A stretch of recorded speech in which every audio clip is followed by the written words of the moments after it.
আসসালামু আলাইকুম everyone. So আজকে আমরা আপনাদেরকে একটি নতুন জিনিস দেখাবো। না, এই বিড়ালটি না।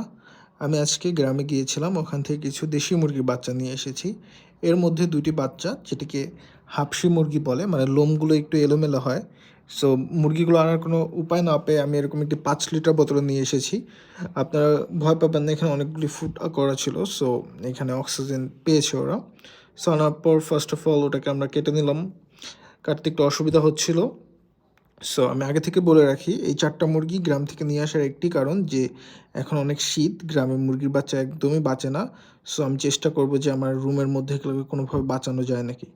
ফার্স্টে আমি ওদেরকে নামিয়ে দিলাম অ্যান্ড ওদের যে খড়ের ছোটো ছোটো খড়কুটোগুলো ছিল, ওগুলো আমি সুন্দর করে দিলাম যাতে ওরা এখানে রেস্ট করতে পারে।